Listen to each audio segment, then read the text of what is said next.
Olá! Hoje, o nosso foco é total no equipamento que é um verdadeiro gigante da indústria, o britador cônico Metso HP500. A gente vai direto ao ponto para detalhar o que é preciso para operar e regular essa máquina com a máxima precisão possível, transformando toda a técnica em mais produtividade. E para a gente fazer isso, o nosso caminho está bem traçado. Primeiro, vamos entender qual é o grande desafio da britagem. Depois, a gente entra no centro de comando do HP500. Na sequência, vamos ver o procedimento de ajuste passo a passo mesmo. Aí aprendemos como verificar e medir o desgaste. E por fim, a regra de ouro: operar sempre dentro dos limites. Olha, quem está no dia a dia da britagem sabe que o HP500 é uma força da natureza, né? Ele foi feito para trabalhar sem parar. Mas até a máquina mais forte do mundo tem um adversário constante que precisa ser gerenciado com muita inteligência: o desgaste. É só bater o olho na escala e na robustez desse equipamento. Ele foi projetado para literalmente mastigar rocha dia após dia. E é justamente essa força colossal, aplicada sem parar, que nos apresenta o desafio operacional mais crítico que a gente precisa dominar. E a batalha contra o desgaste acontece exatamente aqui, na câmara de britagem, bem entre o revestimento do bojo e a manta. Cada pedaço de rocha que passa por ali arranca uma micropartícula de metal. Pode parecer pouco, mas ao longo de milhares de toneladas, esse desgaste vai se acumulando e acaba mudando o formato dos revestimentos e, claro, a abertura do britador. E aqui está o pulo do gato de toda a operação. Não tem como impedir o desgaste. Ele é uma consequência física do trabalho. O que a gente pode e deve impedir é que esse desgaste vire perda de produção. E a nossa principal arma para lutar contra isso é o controle absoluto sobre a regulagem do equipamento. E para ter esse controle na mão, primeiro a gente precisa dominar o cérebro e os músculos da máquina. Vamos dar uma olhada agora no centro de comando do HP500, a sua unidade hidráulica e o painel de controle. Essa unidade aqui é literalmente o coração do sistema. É ela que gera toda a potência hidráulica para travar o bojo com segurança, para acionar o sistema de alívio se tiver alguma sobrecarga e, o mais importante para nossa conversa aqui, para fazer aquele ajuste fino da abertura de britagem.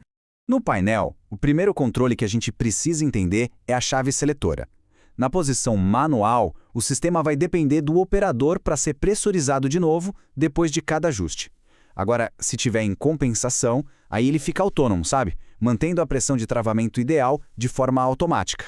A regra é simples: para a operação normal, a chave fica sempre em compensação.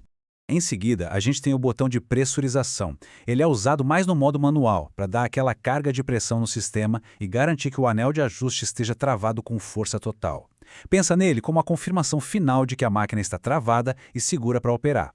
Mas para fazer qualquer ajuste, a gente precisa do oposto, né? O botão de desaperto. Quando a gente aciona ele, o sistema alivia a pressão de travamento, liberando o bojo para que ele possa girar, seja para abrir ou para fechar a regulagem do britador.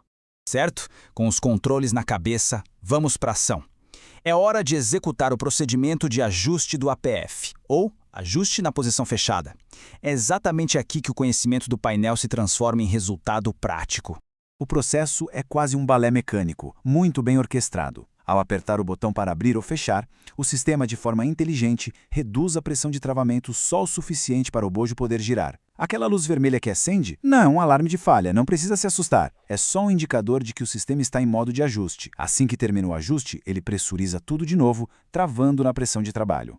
E o que é realmente fascinante aqui é a precisão que a gente tem na mão. Olha só a linha do HP500. Cada pulso no motor de ajuste, movendo um único dente da engrenagem, muda a abertura em apenas 0,18 milímetros. É um nível de controle quase micrométrico.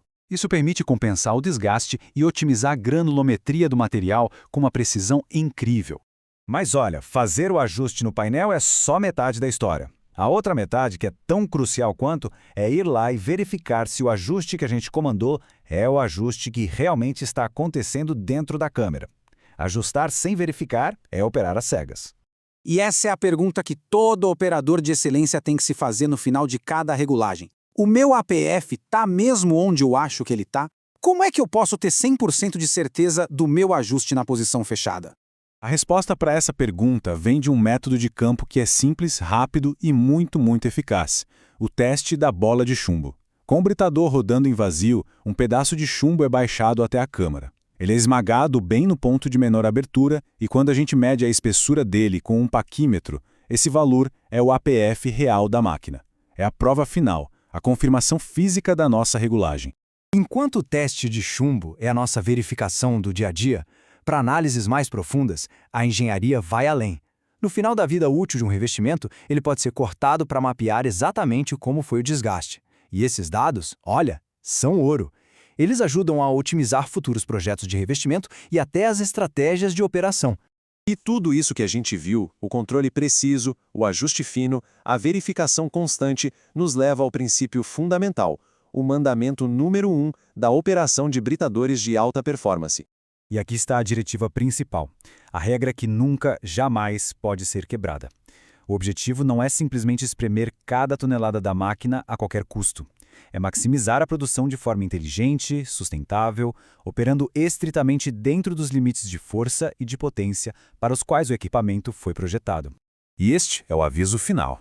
Ignorar os limites, alimentar material que não pode ser britado, forçar o equipamento com sobrecargas é a receita para o desastre. E uma falha por sobrecarga não é algo sutil. Ela pode levar a danos catastróficos em peças que são caríssimas. A consequência de passar dos limites é sempre muito severa. Portanto, a mensagem final é bem clara. Dominar o painel de controle, executar o ajuste com precisão e verificar o resultado constantemente não são só tarefas de rotina. São os pilares que sustentam a alta produtividade e garantem a vida longa do britador. No final das contas, a precisão na operação não é só um detalhe, é a chave de tudo.